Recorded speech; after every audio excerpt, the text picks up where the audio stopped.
पिछले वीडियो में हमने कहाँ तक कवर कर लिया था। पिछले वीडियो में हमारा मेंडलीव के पीरियोडिक टेबल के बारे में, इसके अलावा मेरिट्स और डीमेरिट्स हमने क्लियर कर लिया था। इस वीडियो में हम क्या कवर करेंगे? इस वीडियो में हम मॉडर्न पीरियोडिक टेबल से मतलब इसकी स्टडी करेंगे और मॉडर्न पीरियोडिक टेबल बेस्ड जितनी भी चीजें हैं, जैसे इलेक्ट्रॉनिक कॉन्फ़िगरेशन, जैसे एटॉमिक रेडियस वगैरह जैसी बातें, मेटालिक नॉन मेटालिक कैरेक्टर, ये सारी चीजों को कवर करेंगे। इसके अलावा structure of modern periodic table, वो सारी चीजों को समझेंगे। ठीक है, तो शुरू करते हैं। चलो, तो मॉडर्न पीरियोडिक टेबल, तो इसको कुछ जो काम की बातें रहेंगी मतलब पहले वो देख लेते हैं जो हमारे लिए कम से कम काम की है। तो सबसे पहली बात कि इसका क्या है कि देखेंगे कि ये किसके बेस पे अरेंज किया गया है? एटॉमिक नंबर के बेसिस पे, एटॉमिक नंबर के बेसिस पे। तो सबसे पहली बात, जो मॉडर्न पीरियोडिक टेबल है उसको किसके बेसिस पे फॉर्म किया गया है? तो एटॉमिक नंबर, यानी जो एलिमेंट्स है उनके एटॉमिक नंबर के इंक्रीजिंग ऑर्डर में। किसमें? इंक्रीजिंग ऑर्डर में।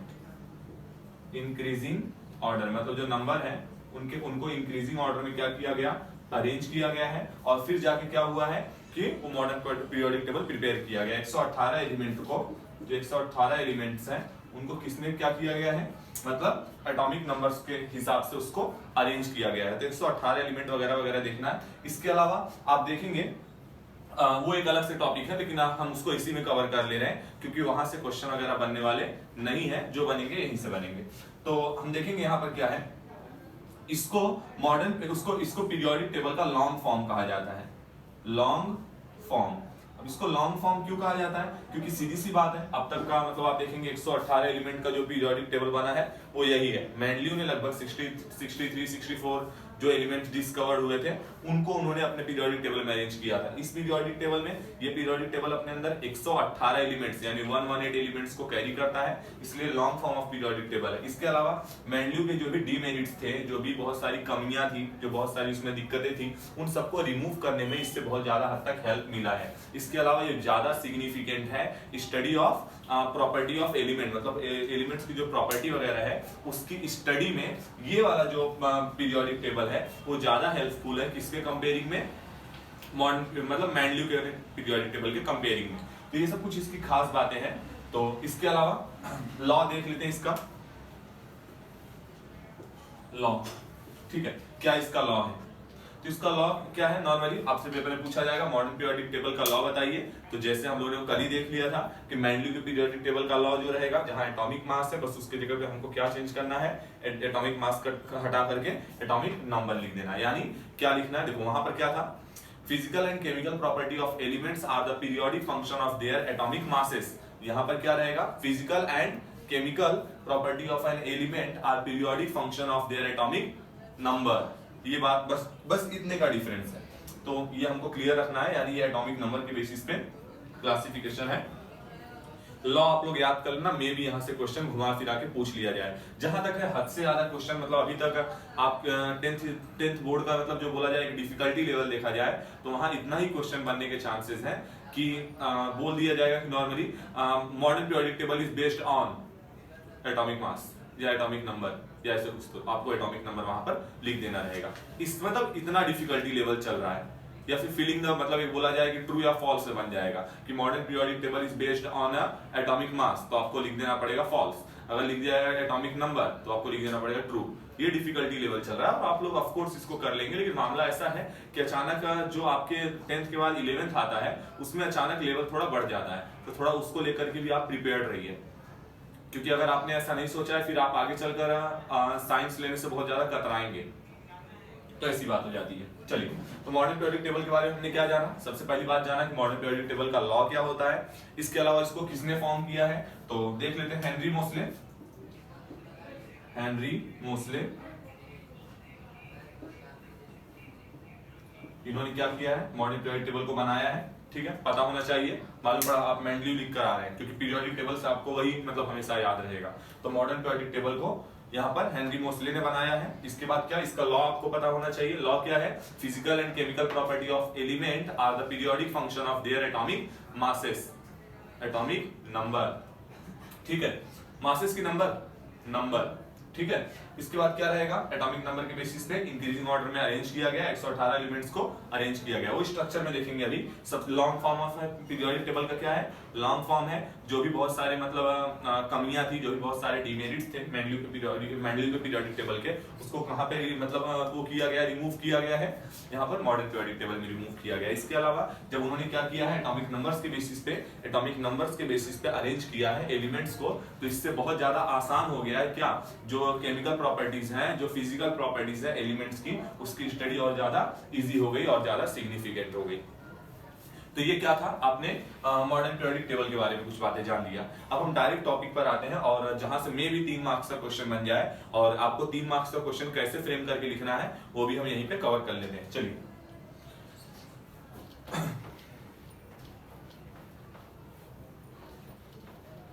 तो देखिए आपसे क्वेश्चन ये बन सकता है कि explain the structure of modern periodic table. अब देखिए 3 मार्क्स का क्वेश्चन आ जाए और अगर आप डायग्राम नहीं बना रहे तो इस बात का चांसेस बहुत ज्यादा कम हो जाता है कि आपको क्या मतलब आउट ऑफ मार्क्स मिलेंगे। ठीक है, तो आप पूरी कोशिश क्या करेंगे कि आप जब भी आंसर लिख रहे हो उसमें डायग्राम बनाएंगे, पॉसिबल हो तो। अब ये भी नहीं जहां डायग्राम नहीं बना वहां, समझे। चलिए, तो क्या है यहां पर structure of modern periodic table, structure of modern periodic table. अब देखते हैं इसमें क्या कैसी बातें हैं। सबसे पहले स्ट्रक्चर को ही समझ लेते हैं, और ताकि फटाफट फिर एक्सप्लेन करते जाएंगे। तो चलिए,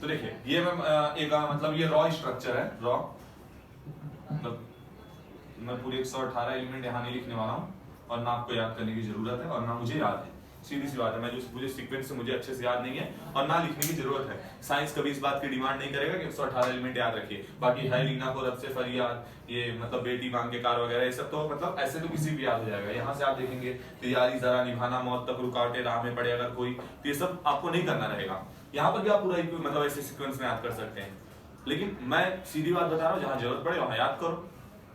अभी के लिए वो जरूरत नहीं है। अभी आपका इंटेंशन क्या होना चाहिए, फिलहाल आपका एग्जाम होना चाहिए। चलिए ठीक है, तो सबसे पहली बात मैं आपको स्ट्रक्चर एक्सप्लेन करने जा रहा हूं। तो देखिए बात कैसी है, मॉडर्न पीरियोडिक टेबल में जो ये मतलब वर्टिकल लाइंस है, इनको क्या बोला गया है, इनको ग्रुप्स कहा गया है।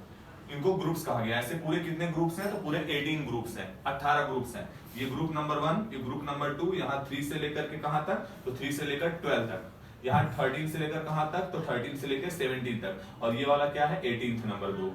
ठीक है, तो ग्रुप नंबर 1, ग्रुप नंबर 2, 3 से लेकर 12 तक, 13 से लेकर 17 तक ग्रुप। और उसके बाद अगर देखेंगे पीरियड्स, तो पीरियड्स कितने हैं 7, जिसमें आप देखेंगे एक मतलब फर्स्ट पीरियड यहां से लेकर 1 से लेकर के 7 तक, अभी ये नहीं लिखेंगे, ये रख दीजिए, मतलब 7 पीरियड है। पीरियड नंबर 1, 2, 3 ऐसे पूरे 7 यहाँ पर रोज हैं और 18 कॉलम्स हैं। ठीक है, मैं लिख दे रहा हूं 7 रोज और 18 कॉलम्स।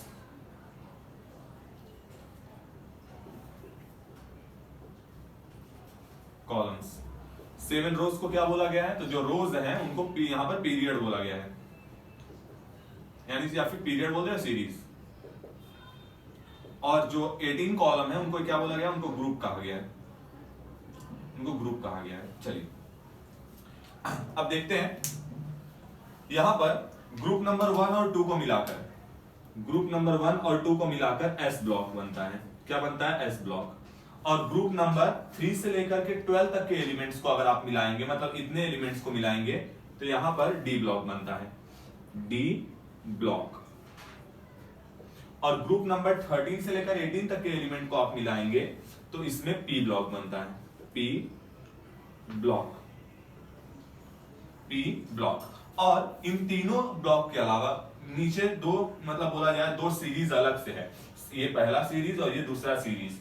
इनको सीरीज क्यों बोला जा रहा है? क्योंकि ऐसे है, यहाँ पर हॉरिजॉन्टल है, तो इनको एफ ब्लॉक बोला गया है, एफ ब्लॉक बोला गया है। तो S block, D block, P block and F block, ये 4 ब्लॉक्स है। मतलब पूरा मॉडर्न पीरियोडिक टेबल कितने ब्लॉक्स में डिवाइडेड है? तो 4 ब्लॉक्स में डिवाइडेड है। अब बात ऐसी है कि हर ब्लॉक यहाँ पर बोला जाए कि हॉरिजॉन्टल, यहाँ पर हॉरिजॉन्टल, देखिए पहले 7, ये क्या है? जो 7 रोज है वो कैसे हैं? तो आप देखेंगे रोज जो है वो हॉरिजॉन्टल ही है, हॉरिजॉन्टल। और जो 18 कॉलम्स है वो वर्टिकल है, वर्टिकल। तो यहाँ पर क्या है कि हॉरिजॉन्टल और वर्टिकल आप देखेंगे, ये हॉरिजॉन्टल लाइंस और वर्टिकल लाइंस इन सबको आपस में मिलाया जाता है, तो यहाँ पर बॉक्सेस बनते हैं। देखिए मैं कुछ क्या कर देता हूँ, कुछ इस तरीके से, ये वर्टिकल लाइंस हो गई और ये हॉरिजॉन्टल लाइंस हो गई। अगर जब मैं इनको क्या करूंगा, आपस में मिलाऊंगा, तो आप देखेंगे यहाँ पर बहुत सारे बॉक्सेस बन रहे हैं। तो यहाँ पर आपको ये क्लियर रखना है कि हॉरिजॉन्टल लाइन और वर्टिकल लाइन को आपस में मिलाया जाएगा, तो यहाँ पर क्या बन जाएगा? बॉक्सेस बन जाएंगे। अब ये जो बॉक्सेस हैं, इनको जब हम आपस में क्या करेंगे, ध्यान देना, मॉडर्न पीरियोडिक टेबल में ऐसे पूरे 118 यानी 118 बॉक्सेस हैं और हर बॉक्सेस में एक एलिमेंट रखा गया है। तो इस हिसाब से पूरे कितने एलिमेंट रखे गए हैं? इस हिसाब से पूरे 118 एलिमेंट रखे हैं। मतलब मॉडर्न पीरियोडिक टेबल अपने अंदर क्या कंसिस्ट करता है? तो 118 एलिमेंट्स को कंसिस्ट करता है। तो ये आपको कुछ बातें पता होनी चाहिए। अब मैंने क्या क्या बताया, पहले मैं एक बार समराइज कर रहा हूँ और फिर हम लोग और आगे बढ़ेंगे, क्योंकि अभी खत्म नहीं हुआ है, अभी इसको और अच्छे से समझना है। और जितना अच्छे से हम ये चीज समझेंगे उतना ज्यादा अच्छे से आगे के कॉन्सेप्ट हमको क्लियर होंगे, क्योंकि यहां से आपको क्लियर नहीं रहा तो आगे आपको दिक्कत होनी है। चलिए सबसे पहली बात मैंने क्या बताया? मैंने बोला कि मॉडर्न पीरियोडिक टेबल जो है उसमें क्या होता है, मतलब हॉरिजॉन्टल जो ये लाइंस है, जो हॉरिजॉन्टल लाइंस है, उनको क्या बोला गया है? उनको पीरियड्स बोला गया है। मॉडर्न पीरियोडिक टेबल में 7 पीरियड्स हैं और उनको क्या किया गया है? 1 से लेकर के 7 तक के नंबर दिए, यानी period number 1, period number 2, period number 3, period number 4 और period number 5, period number 6 and 7। इसके बाद क्या है? दूसरे पॉइंट है, ये पहला पॉइंट आपका बनेगा। दूसरा पॉइंट आप बताएंगे मॉडर्न पीरियोडिक टेबल में ऐसे ही क्या है, ये यहाँ पर मतलब 18 ग्रुप्स हैं, मतलब 18 कॉलम्स हैं जिनको क्या दिया गया है? ग्रुप बोला गया है। 18 कॉलम्स हैं जिनको ग्रुप बोला गया है। हम सेकंड पॉइंट की बात कर रहे हैं। मॉडर्न पीरियोडिक टेबल में 18 कॉलम्स हैं जिनको क्या नाम दिया गया है? जिनको ग्रुप नाम दिया गया है। तो ये इनको ग्रुप नाम दिया गया है। तो इसमें होगा क्या? जो ये 18 कॉलम और इनको मतलब 18 ग्रुप्स हैं, तो ये ग्रुप और कॉलम आपस में मिलकर बॉक्सेस बनाते हैं। और ये बॉक्सेस ही क्या है? ये बॉक्सेस के बारे में ऐसे मॉडर्न पीरियोडिक टेबल है, पूरे 118 बॉक्सेस हैं। और ठीक है, ठीक है,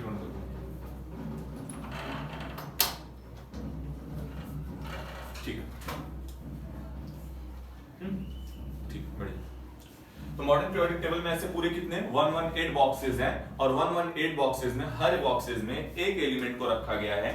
तो इस हिसाब से पूरे कितने एलिमेंट्स हो गए? इस हिसाब से पूरे 118 एलिमेंट मतलब बॉक्सेस में 118 एलिमेंट्स हो गए। तो पहले तो आपको 2-3 पॉइंट में ये बातें बता देनी रहेगी, कम से कम 2 पॉइंट यूज करना, उससे ज्यादा पॉइंट्स यहाँ पर मत यूज करना। मतलब 2 पॉइंट का हिसाब किताब अपना हो चुका है। पहले पॉइंट में आप बता दीजिए कि हॉरिजॉन्टल जो है मतलब उनको क्या बोला गया है, वर्टिकल जो है उनको क्या बोला गया है। दूसरे पॉइंट में आप बता दीजिए, पहला पॉइंट आपका बन गया।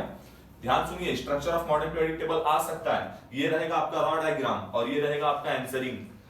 ये 3 मार्क्स से क्वेश्चन बन सकता है, इस बात का ध्यान रखिए। तो पहले पॉइंट में आपको क्या बता देना रहेगा कि भाई मॉडर्न पीरियोडिक टेबल जो है उसमें जो हॉरिजॉन्टल रोज हैं उनको पीरियड बोला गया है और जो वर्टिकल कॉलम्स हैं उनको ग्रुप बोला गया है। मॉडर्न पीरियोडिक टेबल में ऐसे पूरे 7 रोज हैं जिसको 1 से लेकर के 7 तक नंबर दिया गया है और ऐसे पूरे 18 ग्रुप्स हैं जिनको 1 से लेकर 18 तक के नंबर दिए गए हैं। देख लीजिए पूरा नंबरिंग है, ये पूरा नंबरिंग है। और ऐसी मैं यहाँ पर इनको दे दे रहा हूँ पीरियड्स को नाम 1 2 3 4 5 6 7 ऐसे पीरियड्स हैं। अब ये पीरियड ऐसे नहीं, एक्चुअली में ऐसे हैं 1 2 3 4 ऐसे पीरियड्स हैं। चलिए अब देखते हैं दूसरी बात। तो यहां पर क्या है कि सेकंड पॉइंट आपका ये 2 पॉइंट रेडी हो गया है। अब थर्ड पॉइंट पे बढ़ते हैं। तो थर्ड पॉइंट में आपको यही बताना है कि जो मॉडर्न पीरियोडिक टेबल है उसको हमने क्या मतलब अपने मतलब एक तरीके से किसमें बांट दिया गया है? 4 ब्लॉक्स में डिवाइड किया गया है। स्टडी पर्पस के लिए 4 ब्लॉक्स में डिवाइड किया है, S block, P block, D block and F block. देखिए एस के बाद पी ही आपके बुक में लिखा रहेगा क्योंकि मेटल के बाद नॉन मेटल भी बोला जाएगा नॉर्मली। तो S block, P block, D block, F block. ये 4 ब्लॉक्स में आपके पूरे मॉडर्न पीरियोडिक टेबल को क्या किया गया है, डिवाइड किया गया है। तो देखिए है क्या, अब यहाँ पर ये आपका 3 पॉइंट हो चुका है। अब चौथे पॉइंट से आप थोड़ा बोला जाए कि मतलब एक मजबूत नॉलेजेस देंगे, थोड़ा स्ट्रॉन्ग पॉइंट्स देंगे। तो स्ट्रॉन्ग पॉइंट में देखिए क्या आपको करना रहेगा, सबसे पहले आप बताना है कि एस ब्लॉक जो है वो अपने अंदर कंसिस्ट करता है ग्रुप 1 और ग्रुप 2 के एलिमेंट्स को। मतलब यहाँ पर एस ब्लॉक जो होता है वो ग्रुप 2 और 1 और ग्रुप 2 के एलिमेंट्स को कैरी करता है। ग्रुप 1 में जो एलिमेंट्स होते हैं उनको क्या बोला जाता है, उनको अल्कली मेटल बोला जाता है। ध्यान दीजिए मैं यहाँ लिख दे रहा हूं अल्कली मेटल, अल्कली मेटल। और यहां पर ग्रुप 2 में जो है वो अल्कली अर्थ मेटल है, alkali earth metal, alkali earth metal. तो ग्रुप 1 के एलिमेंट को, ये क्वेश्चन तो हर बार पूछा जा रहा है, मतलब हर बार मतलब ऐसा हो जाता है कि 10वीं का पहला एमसीक्यू ही यही होता है। 2 क्वेश्चन मतलब इससे ज्यादा मतलब तरीके से नहीं पूछा जा सकता। पहला तरीका क्या रहेगा कि वो आपसे डायरेक्ट पूछ ले कि ग्रुप 1 के एलिमेंट को क्या बोला जाता है, ग्रुप 2 के एलिमेंट को क्या बोला जाता है। ग्रुप 1 के एलिमेंट को अल्कली मेटल, ग्रुप 2 के एलिमेंट को अल्कली अर्थ मेटल। ठीक है, ये अर्थ के क्रस्ट में मिलते हैं इसलिए। तो आप देखेंगे अल्कली मेटल जो होते हैं, अल्कली मेटल जो रहेंगे उनके आउटर मोस्ट ऑर्बिट में, उनके आउटर मोस्ट ऑर्बिट में एक मतलब बोला जाए एक इलेक्ट्रॉन रहेगा। ग्रुप 1 में रखने के पीछे रीजन क्या है, ग्रुप 1 में, लेकिन इसका मतलब ये नहीं बता रहा हूं कि सब पे ये एप्लीकेबल होगा, अदर सब पे अलग अलग कॉन्सेप्ट लगेगा, वो सब बाद में देखेंगे वैलेंसी वगैरह टॉपिक में। लेकिन अभी के यहाँ पे समझ लीजिए ग्रुप 1 में इसीलिए रखा गया है क्योंकि इनके आउटर मोस्ट ऑर्बिट में एक इलेक्ट्रॉन रहता है। देख लेते हैं कुछ एग्जाम्पल इसका, जैसे कुछ अल्कली मेटल्स के मैं नाम लिख रहा हूं यहां पर। देखिए सबसे पहले एक हैलोजन या hydrogen, lithium, sodium, potassium. Hydrogen का 1 है, लिथियम का 3 इलेक्ट्रॉनिक नंबर है, इसका कितना है तो 11, पोटेशियम का 19। इसका आप इलेक्ट्रॉनिक कॉन्फ़िगरेशन देखेंगे तो आउटर मोस्ट ऑर्बिट में एक इलेक्ट्रॉन, इसमें देखेंगे 2,1, देखिए एक इलेक्ट्रॉन, इसमें 2,8,1 हो जाएगा तो भी एक इलेक्ट्रॉन, इसमें 2,8,8,1। तो इस तरीके से आपने क्या देखा, जो अल्कली मेटल रहते हैं उनके आउटर मोस्ट ऑर्बिट में 1 इलेक्ट्रॉन पाए जाएंगे। तो बताइए अल्कली अर्थ मेटल के ऑर्बिट में कितने इलेक्ट्रॉन पाए जाएंगे, तो उसमें भी आप देखेंगे 2 इलेक्ट्रॉन पाए जाएंगे। यहाँ पर 1 इलेक्ट्रॉन, इसमें 2 इलेक्ट्रॉन। जैसे मैं एग्जांपल के लिए ले लेता हूं, मान लीजिए Be, तो Be क्या रहेगा, आप देखेंगे नॉर्मली Be में 2 यहाँ पर इलेक्ट्रॉन मतलब 4 वो होता है, तो 4 तो 2,2। और दूसरे पे देखेंगे आप Mg कितना रहेगा, Mg आपका 12 हो जाएगा। तो 12 के यहाँ पर आप क्या देखेंगे 2,8,2। तो इस तरीके से आप देखेंगे ये आपका टर्म रहेगा। ठीक है, तो ये मैंने क्या बताया, ग्रुप 2 के जो एलिमेंट रहेंगे उनके आउटर मोस्ट ऑर्बिट में 2 इलेक्ट्रॉन रहेगा, ग्रुप 1 के जो एलिमेंट रहेंगे उनके आउटर मोस्ट ऑर्बिट में 1 इलेक्ट्रॉन रहेगा। ग्रुप 1 के एलिमेंट को अल्कली मेटल बोला जाता है, ग्रुप 2 के एलिमेंट को अल्कली अर्थ मेटल बोला जाता है। यहां पर जो डी ब्लॉक के एलिमेंट हैं इनको ट्रांजिशन एलिमेंट बोला जाता है, transition element, transition element, transition element.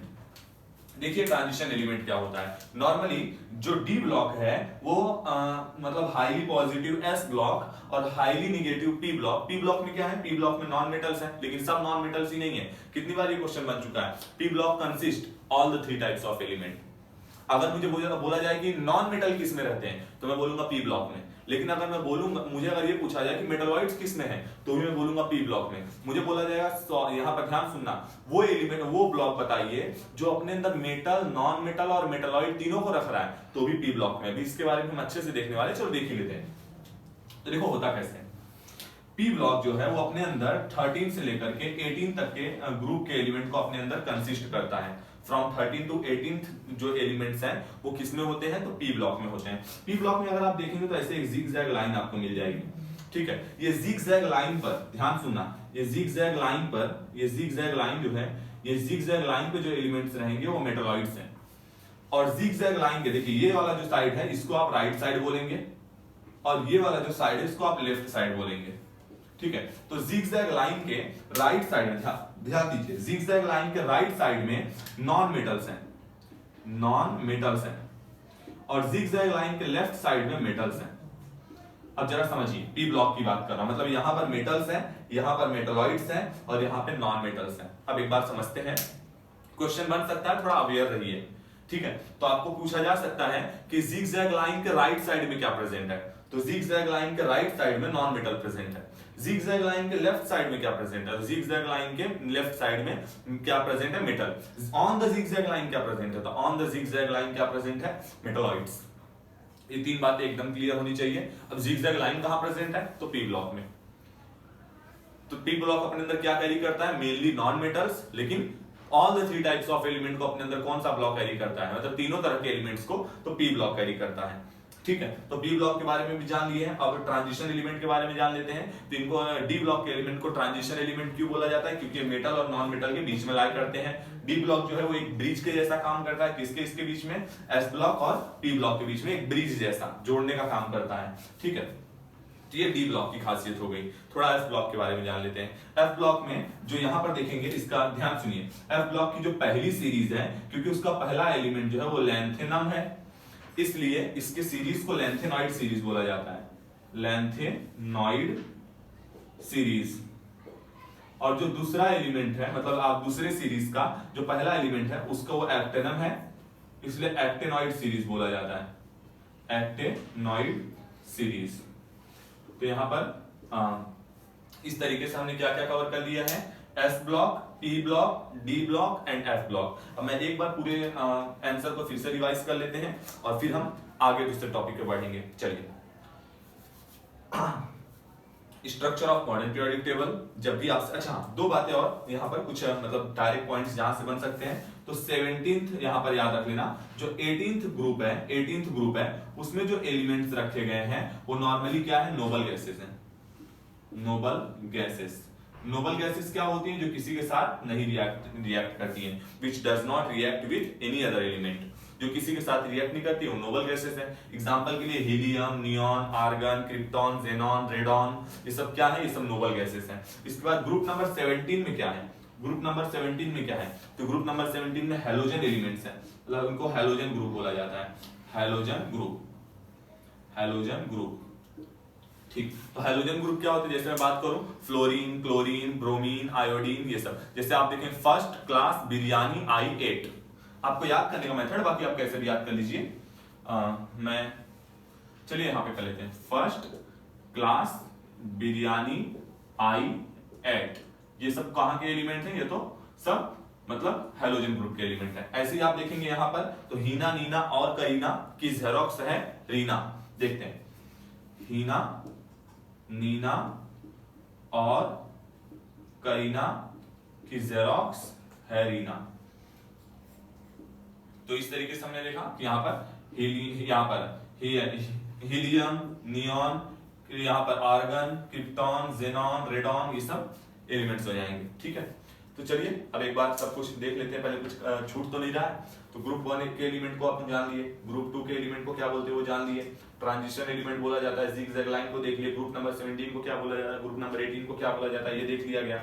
इसके बाद हम लोग ने क्या देखा, हाँ ठीक है, लैंथेनाइड सीरीज, एक्टिनाइड सीरीज। चलो अब सबको एक बार फिर से समराइज करते हैं और फिर आप आगे बढ़ते हैं। तो सबसे पहला पॉइंट, पहले तो ये आप डायग्राम वगैरह, आपको पेपर में भी डायग्राम बनाना है, ऐसे ही रॉ डायग्राम थोड़ा क्लीन रहना चाहिए, मतलब मैंने तो बहुत ज्यादा वो कर दिया, थोड़ा क्लीन रहना चाहिए। बड़ा डायग्राम होना चाहिए, छोटा नहीं, मतलब इतना ही बड़ा नहीं कि मतलब देखने में बहुत अटपटा सा लगे।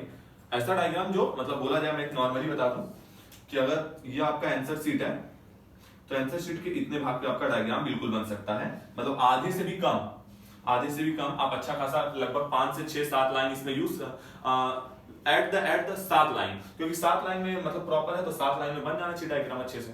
थोड़ा नेमिंग वगैरह के लिए कि आप 2 लाइन ऊपर ले लो, 2 लाइन नीचे ले लो, उससे ज्यादा लाइन मत लेना, क्योंकि उसके बाद डायग्राम अजीब सा बन जाएगा आपका। तो चलो कुछ बातें फटाफट देख लेते हैं। तो सबसे पहला पॉइंट इसका क्या हमने देखा कि भाई जो हमारा मॉडर्न पीरियोडिक टेबल होता है उसमें क्या, सबसे पहले पॉइंट में क्या लिखेंगे कि आप यहाँ पर in the modern periodic table horizontal rows are called period and the vertical columns are called group, मतलब उसको क्या बोला गया है, ग्रुप बोला जाता है। ठीक है, इसके बाद आपको बता देना है कि ऐसे इसमें मॉडर्न पीरियोडिक टेबल में पूरे कितने रोज हैं, तो 7 रोज हैं, जिनको 1 से लेकर के 7 तक के नंबर दिए गए हैं।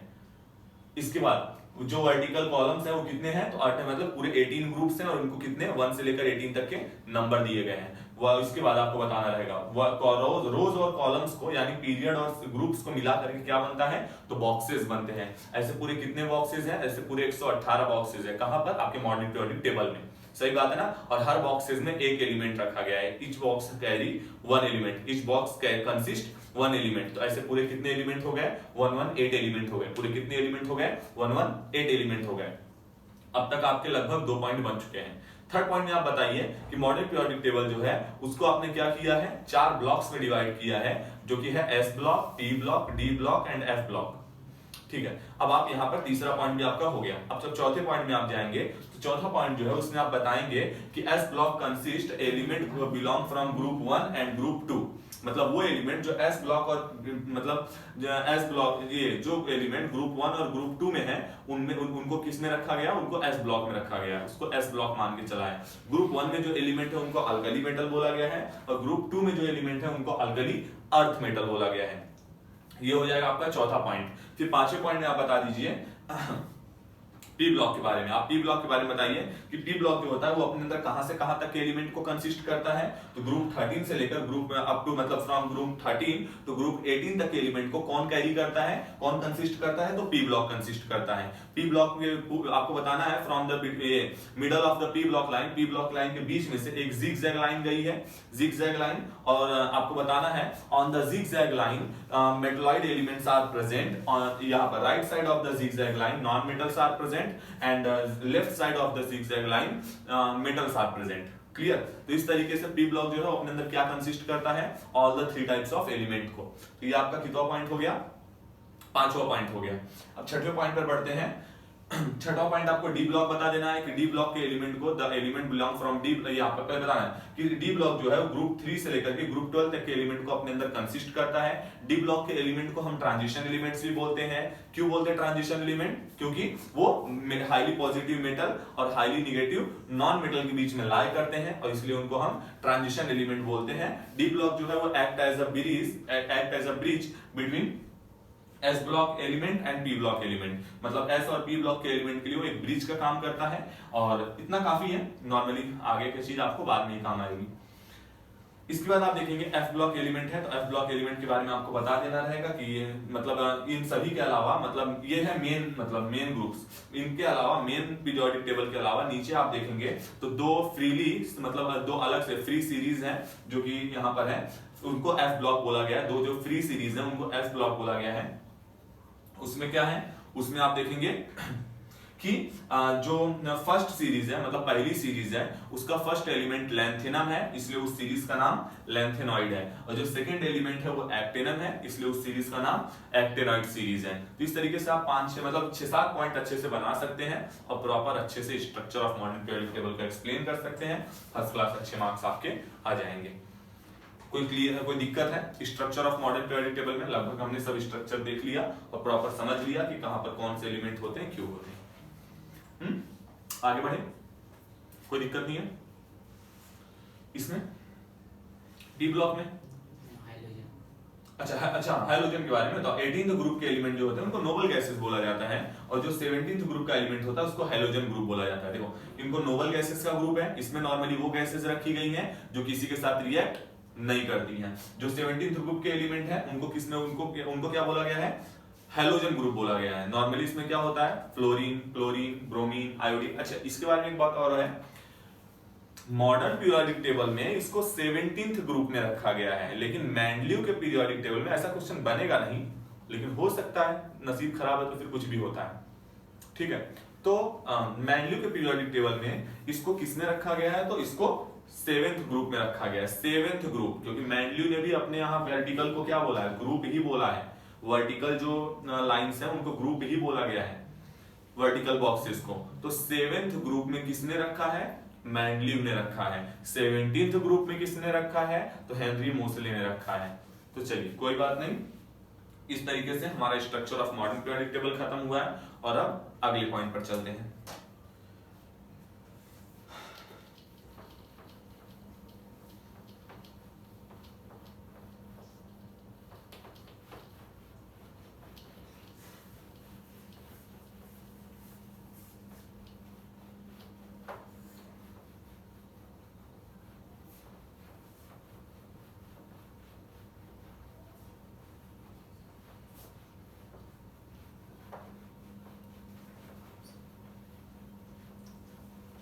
अब जो कॉन्सेप्ट कराने जा रहा हूं थोड़ा उस पर ध्यान देना, क्योंकि वो कॉन्सेप्ट आएगा तो ही आगे के 3 कॉन्सेप्ट आपको आएंगे, क्योंकि यहां से जब भी क्वेश्चन बना है तो डायरेक्ट 3 मार्क्स का बना है।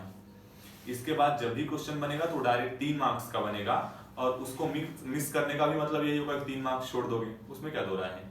ठीक है, तो यहाँ पे ध्यान रखना, एक कॉन्सेप्ट हम अगर आपको एक कॉन्सेप्ट समझ गया तो 2 कॉन्सेप्ट आपको आसानी से समझ जाएगा, मतलब फ्री में मिल जाएगा, और वो नहीं समझा तो पैसे देने पे भी नहीं क्लियर होगा।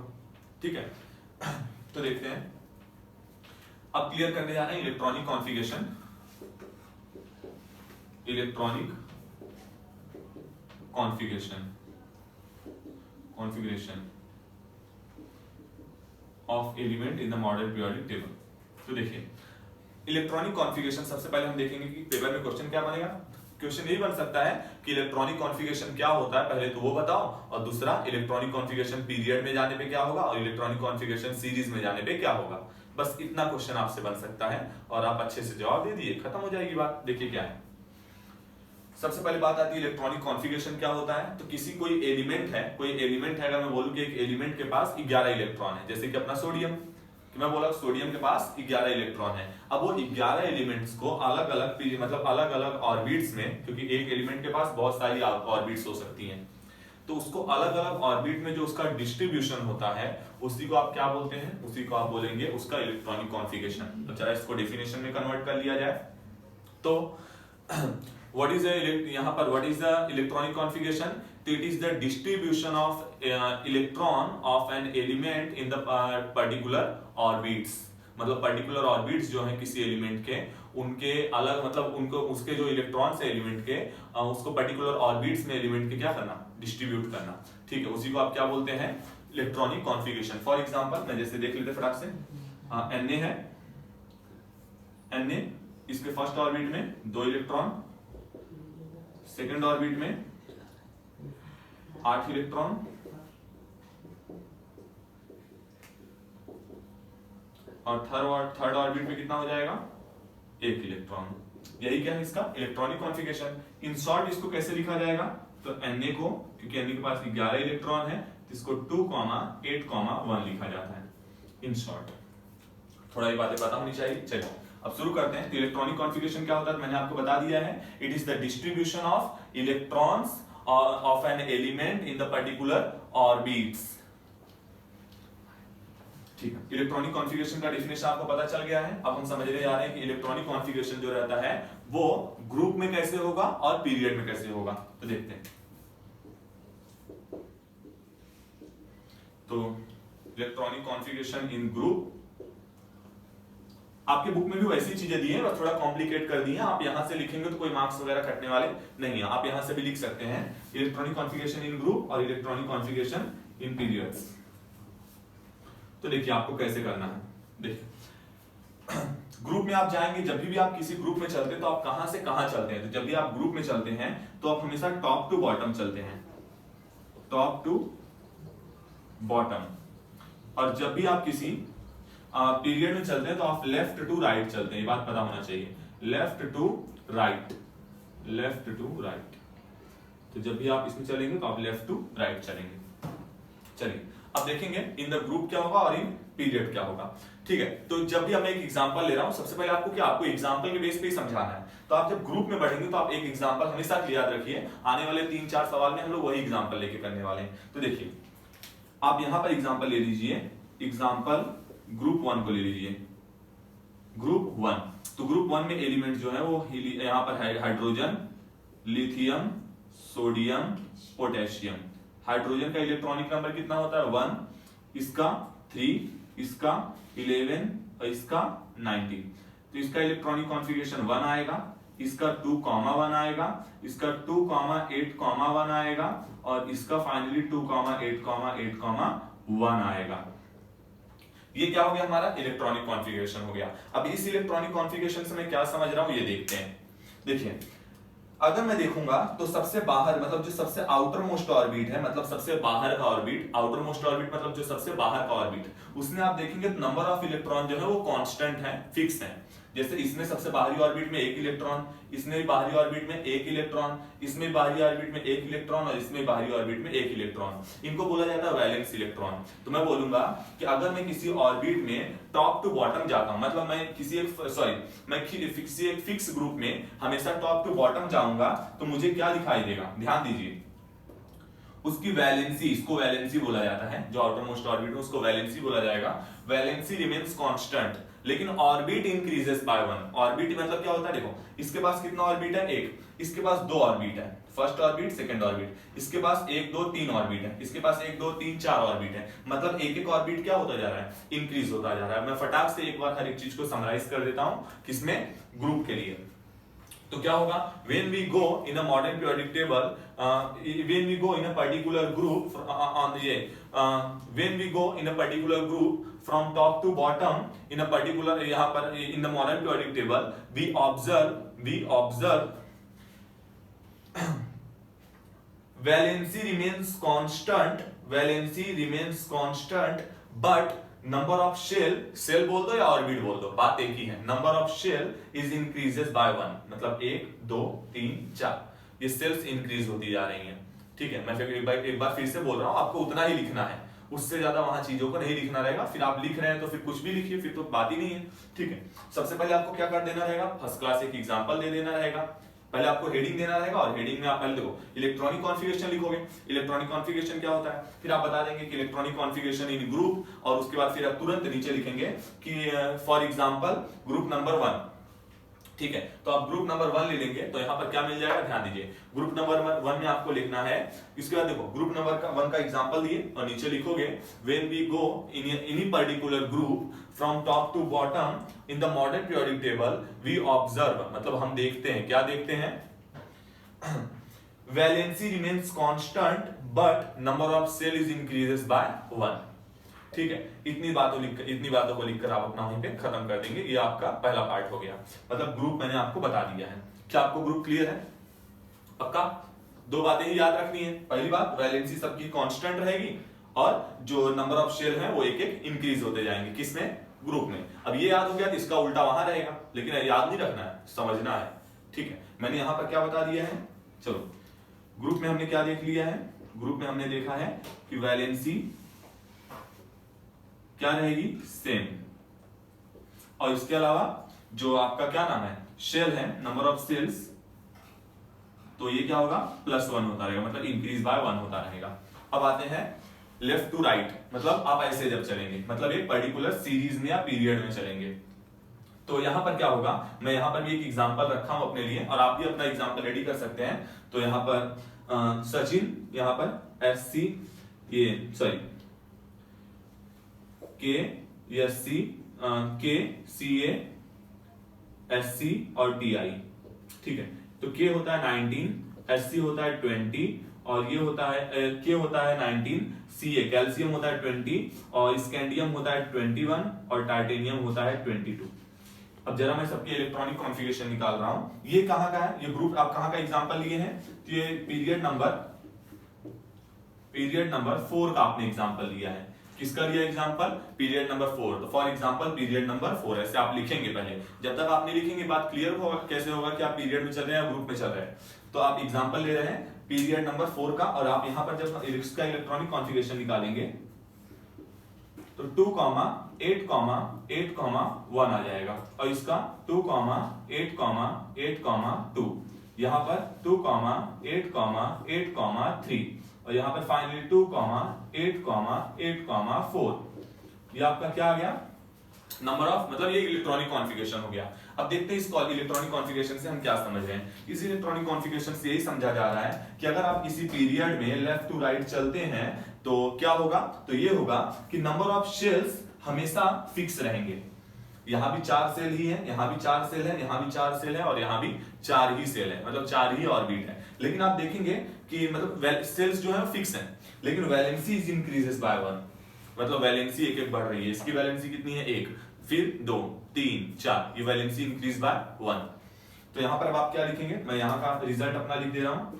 रिजल्ट क्या है कि ये वैलेंसी जो है वो इंक्रीज बाय 1 हो रही है, जबकि इंक्रीज बाय 1 जबकि जो ये है सेल्स हैं वो क्या है, फिक्स है, मतलब यहाँ पर सेम है, जो सेल्स हैं वो सेम है।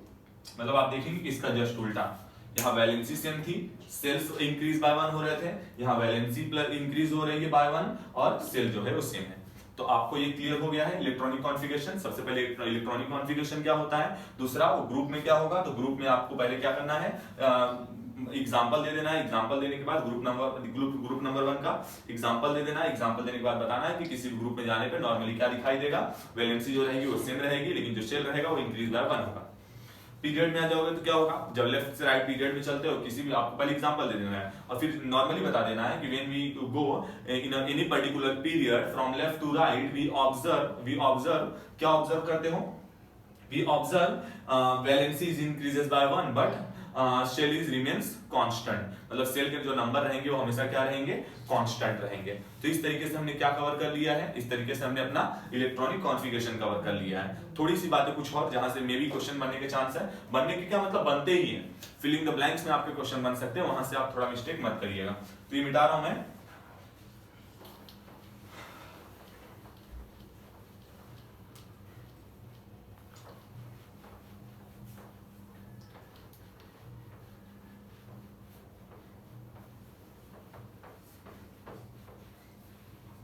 ओके, अब देखिए जरा कुछ बातें आपको पता होनी चाहिए, क्योंकि वहां से direct to the point question बनने वाले हैं। जो सेल्स होते हैं उनको नंबर दिया जाए, तो जो फर्स्ट सेल होती है, यानी मैं बात करूं कि ये मेरा है एलिमेंट और ये उसका फर्स्ट सेल है, ये उसका सेकंड सेल है, ये उसका थर्ड सेल है और ये उसका फोर्थ सेल है, ठीक है।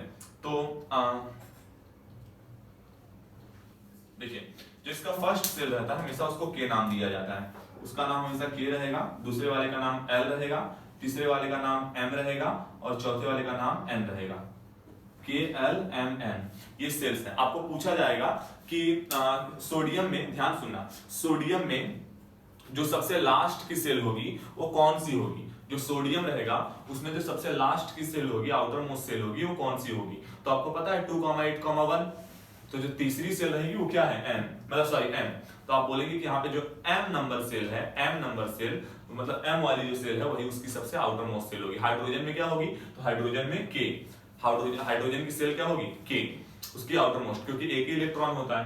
तो ये आपको थोड़ा बातें क्लियर रखना है। के ध्यान देना, जरा ध्यान देना,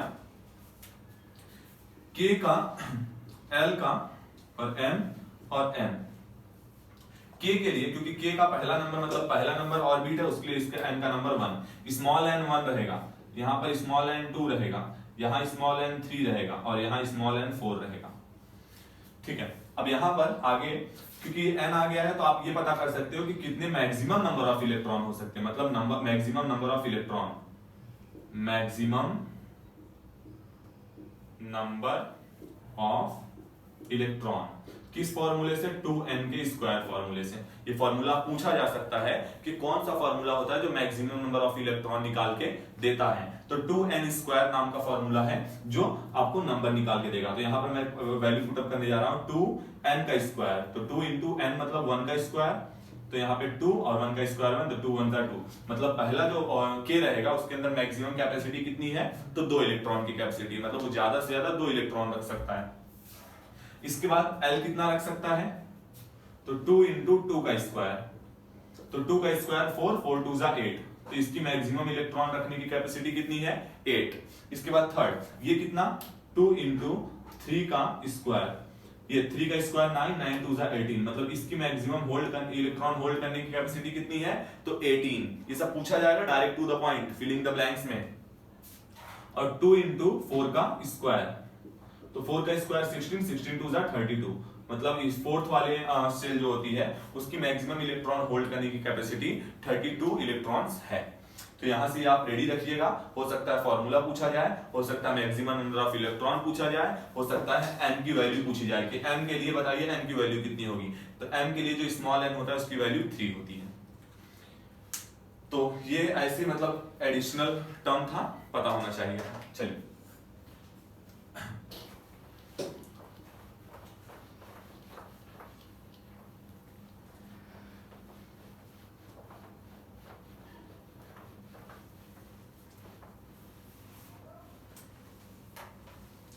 अब इसके बाद क्या रहेगा, इसके बाद आप देखेंगे कि नॉर्मली बोला जाए पीरियोडिक ट्रेंड्स थोड़ा समझ लेते हैं कि पीरियोडिक ट्रेंड एक पीरियड में फिक्स क्या होगा, आप ग्रुप में चलेंगे तो क्या होगा, पीरियड में चलेंगे तो क्या होगा, क्या दोनों में डिफरेंस आएगा, वो सारी बातों को थोड़ा जान लेते हैं। ठीक है, चलिए। तो पीरियोडिक ट्रेंड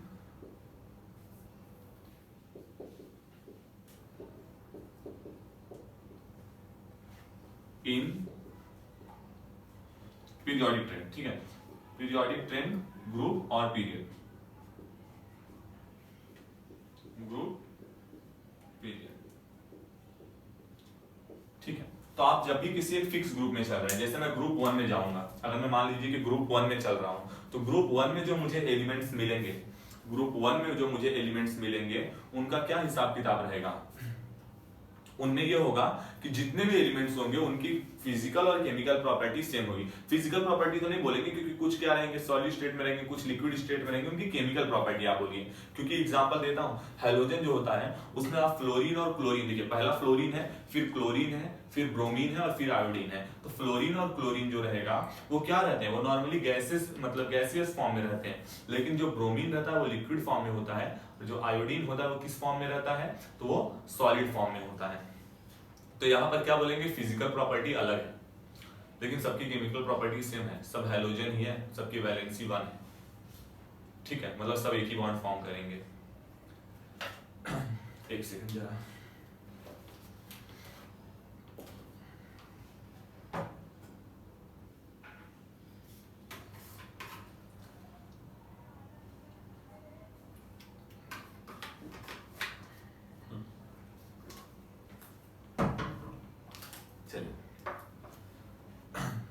कहां थे, ग्रुप में। तो आप ग्रुप में देखेंगे पीरियोडिक ट्रेंड ग्रुप में क्या होगा कि आप एक फिक्स ग्रुप में चलेंगे तो जो एलिमेंट्स की प्रॉपर्टीज दिखती है उसमें हमको सिमिलरिटी दिखेगी, उसमें क्या दिखेगी, सिमिलरिटी दिखेगी। लेकिन जब भी आप एक पीरियड में चलेंगे मतलब लेफ्ट से राइट चलेंगे, तो आपको पता है लेफ्ट से राइट चलने पे क्या होता है, सबसे पहले मेटल आएगा, फिर ट्रांजिशन एलिमेंट आएगा और उसके बाद फिर नॉन मेटल आ जाएगा। लेकिन ये अचानक नहीं आते हैं, इनमें धीरे धीरे चेंज होता है, यानी मेटल की प्रॉपर्टी अचानक से नहीं बदल जाएगी, धीरे धीरे वो प्रॉपर्टी बदलेगी और ट्रांजिशन एलिमेंट में आ जाएगी। ट्रांजिशन एलिमेंट धीरे धीरे धीरे बदल के क्या हो जाएगा, नॉन मेटल हो जाएगा, यानी ग्रेजुअल वेरिएशन, ग्रेजुअल चेंजेस। तो यहां पर क्या होगा, ग्रुप में आपको प्रॉपर्टीज में सिमिलरिटी दिखाई देगी, जो एलिमेंट्स की प्रॉपर्टी रहेगी उसमें आपको सिमिलरिटीज दिखाई देंगी, सिमिलरिटीज दिखाई देंगी। और जब आप पीरियड में चलेंगे तो उसमें आपको ग्रेजुअल वेरिएशन दिखाई देगा, प्रॉपर्टीज में ग्रेजुअल वेरिएशन दिखाई देगा, यानी धीरे धीरे चेंजेस दिखाई देगा। यहां पर ये क्लियर होना चाहिए, ठीक है।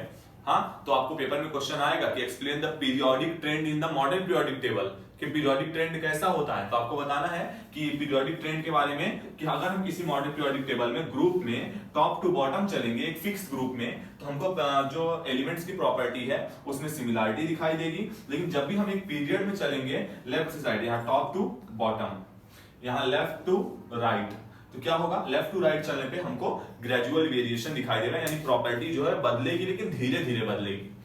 तो ये दो बातें आपको पता होनी चाहिए। आगे बढ़ते हैं, वैलेंसी ज्यादा नहीं देखेंगे, बस एकदम इन शॉर्ट।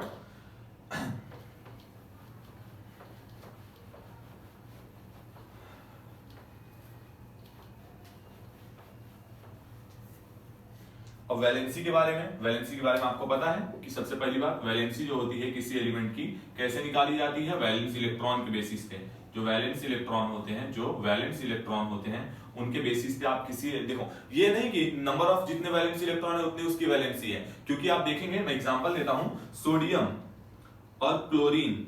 सोडियम आप देखेंगे तो 2,8,1, जबकि क्लोरीन 2,8,7। तो आप इसकी वैलेंसी को 1 और इसकी वैलेंसी को 7 मत बोल दीजिएगा। ये है कि वैलेंस इलेक्ट्रॉन की देखो ध्यान दे रहा, पहले सुन लीजिए।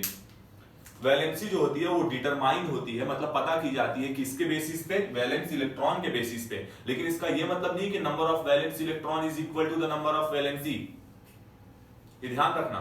इसका मतलब ये है कि देखो ध्यान देना, क्योंकि ये एक इलेक्ट्रॉन है इसके पास, तो इसको क्या है, ध्यान देना, 7 इलेक्ट्रॉन को लेना आसान है, 1 इलेक्ट्रॉन को देना आसान है। तो इसका जवाब है, देखो कोई भी एलिमेंट दुनिया का हो वो एक्चुअली में रिएक्शन क्यों करता है, दूसरे एलिमेंट के साथ बॉन्ड क्यों फॉर्म करता है, रिएक्शन क्यों करता है, तो उसका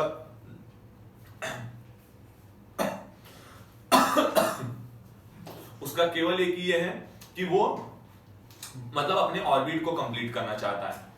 तो इसको ऑर्बिट कंप्लीट कर लेंगे। देखो 2,8 देखो वो क्या होता है 2,8,8, फिर 18, 32, मतलब 2, 8, 8, 18, 18, 32, 32।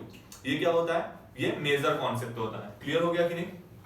तो देखिए मामला क्या है, यहां पर जो हमको है ऑर्बिट कंप्लीट करने के लिए एक इलेक्ट्रॉन है, 7 इलेक्ट्रॉन चाहिए। तो दो तरीके से ऑर्बिट कंप्लीट हो सकता है। ये अपना एक इलेक्ट्रॉन अगर लूज कर दे तो भी ऑर्बिट कंप्लीट कर सकता है, तब तो फिर 2,8 रहेगा और ऑर्बिट कंप्लीट। और जो दूसरा वाला रहेगा वहां पर क्या होगा कि वो 7 इलेक्ट्रॉन ले ले, 7 इलेक्ट्रॉन लेगा तो भी 2,8,8 हो जाएगा, ऑर्बिट कंप्लीट हो जाएगा। तो ये बताएंगे कि इजी क्या है। इजी ये है कि एक इलेक्ट्रॉन दे दे, सही बात है। तो मेटल में यही होता है कि मेटल में आप देखेंगे तो उनके आउटर मोस्ट ऑर्बिट में इलेक्ट्रॉन्स कम होते हैं। इलेक्ट्रॉन कम होने की वजह से वो आसानी से इलेक्ट्रॉन्स को ये कोशिश करते हैं कि वो दे दे। अभी हम देखेंगे वो कैसे दे देते हैं। ये कोशिश रहती है कि इलेक्ट्रॉन दे दिया जाए लेने के बजाय, और इसलिए क्योंकि वो हमेशा इलेक्ट्रॉन को देते हैं इसलिए मेटल्स आर ऑलवेज इलेक्ट्रोपॉजिटिव। उनके ऊपर हमेशा कौन सा चार्ज रहेगा? तो पॉजिटिव चार्ज रहेगा। क्यों? क्योंकि they always donate the electron. ये मेटल की केमिकल प्रॉपर्टी होती है। The chemical property of metal, they always donate the electron and always become electropositive, nether B electronegative. कभी उनके ऊपर आप नेगेटिव चार्ज नहीं देखेंगे। अब देखिए क्लोरीन के रेफरेंस में क्या है, ये एक इलेक्ट्रॉन लेना इसके लिए ज्यादा बेटर है क्योंकि 7 है इसके पास, तो इसलिए इसकी जो वैलेंसी मिलेगी वो आपको -1 मिलेगी, जबकि इसकी वैलेंसी जो मिलेगी वो +1 मिलेगी। +1 मतलब भाई ने एक इलेक्ट्रॉन दिया है और इसने क्या किया, एक इलेक्ट्रॉन लिया है। तो आप वैलेंस इलेक्ट्रॉन के बेसिस पे आप वैलेंसी निकालते हो, ना कि valence electron equal to valency. थोड़ा आपको डेफिनेशन में क्लियरिटी रखनी पड़ेगी ताकि आपको आगे दिक्कत ना होने पाए। ठीक है, हाँ क्लियर है। वैलेंसी के लिए इतना ही बातें जान के रखो, उससे ज्यादा आपके मतलब वहां से कोई टर्म पूछा नहीं जाएगा। ठीक, चलिए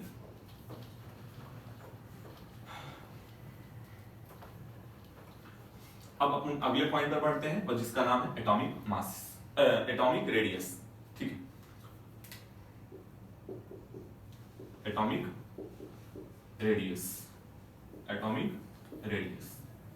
तो सबसे पहले हमको ये पता होना चाहिए कि एटॉमिक रेडियस क्या होता है, और उसके बाद हमको पता होना चाहिए कि एटॉमिक रेडियस ग्रुप में कैसा होगा, एटॉमिक रेडियस पीरियड में कैसा होगा। क्वेश्चन ऐसे ही बनने वाला है कि एटॉमिक रेडियस पीरियड में कैसा रहेगा, एटॉमिक रेडियस ग्रुप में कैसा रहेगा, आप बता दीजिए। या फिर इस पे रिवर्स क्वेश्चन पूछेगा, बोला जाएगा भाई बता दीजिए कि एटॉमिक रेडियस जो होता है जब आप पीरियड में जाते हैं तो आपको घटता हुआ दिखाई देता है, ग्रुप में जाते हैं तो बढ़ता हुआ दिखाई देता है, इसके पीछे लॉजिक क्या है तो आपको बता देना रहेगा। ठीक है, तो सबसे पहले देख लेते हैं क्या होता है एटॉमिक रेडियस।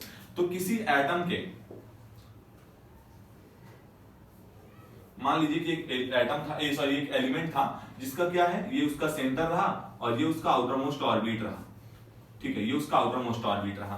तो किसी एलिमेंट के न्यूक्लियस से लेकर, न्यूक्लियस के सेंटर से लेकर आउटर मोस्ट ऑर्बिट तक का जो डिस्टेंस रहता है उसको उसका एटॉमिक रेडियस बोला जाता है। याद रखिए, किसी एटम या किसी एलिमेंट का आप देखेंगे क्या, उसके न्यूक्लियस से लेकर आउटर मोस्ट ऑर्बिट तक के जो बीच का डिस्टेंस रहता है उसी को आप क्या बोलते हैं, उसका एटॉमिक रेडियस बोला जाता है, उसी को उसका एटॉमिक रेडियस बोला जाता है। The distance between nucleus, centre of the nucleus to outermost orbit is called atomic radius, is called atomic radius. तो होगा क्या, अब ये है एटॉमिक रेडियस। बात ये है कि बहुत छोटा होता है, इसलिए इसको किसमें मेजर किया जाता है, इसको पिकोमीटर या नैनोमीटर इसमें मेजर किया जाता है। तो मैंने आपको क्या क्या बातें बता दिया है। सबसे पहले एटॉमिक रेडियस जो होता है वो क्या होता है, किसी एलिमेंट का, ध्यान सुनिए इसके अलावा कुछ बातें, किसी एलिमेंट का अगर आप साइज, एटॉमिक साइज, देखो ये एटॉमिक रेडियस वाले, सॉरी यहां पर एटॉमिक साइज कर लेते हैं इसको। तो एटॉमिक साइज के अलावा एटॉमिक साइज, तो एटॉमिक साइज, तो अब देखते हैं सबसे पहली बात, किसी एलिमेंट का जो एटॉमिक साइज है वो किसके बेसिस पे निकाला जाता है, एटॉमिक रेडियस के बेसिस पे निकाला जाता है। कैसे, तो देखते हैं जरा। अगर मान लीजिए कि एक सर्कल है, सबसे पहले तो आपको ये मान लिया गया है कि एटम जो होते हैं वो कैसे होते हैं, स्फेरिकल होते हैं, सर्कुलर होते हैं। जब तक आप ये चीज नहीं निकालेंगे बात आगे बनेगी ही नहीं। क्योंकि अगर मैं बात करूं एक सर्कल का, तो सर्कल का जो एटॉमिक क्या नाम है, एरिया होता है, वो क्या होता है, πr²। सही बात है, तो यहाँ पर पाई तो पता है, आर की वैल्यू निकालनी है यानी रेडियस। तो वैसे एटम का अगर साइज निकालना है तो एटॉमिक रेडियस पता होना चाहिए। अगर आप इसको स्फेरिकली मान रहे हैं तो इसका वॉल्यूम क्या होगा, 4/3 πr³। यहाँ पर भी आप देखेंगे कि r की वैल्यू आपके पास रहनी ही चाहिए, बाकी सब तो है आपके पास, 4/3 पाई तो है, निकालना क्या है, r की वैल्यू निकालनी है।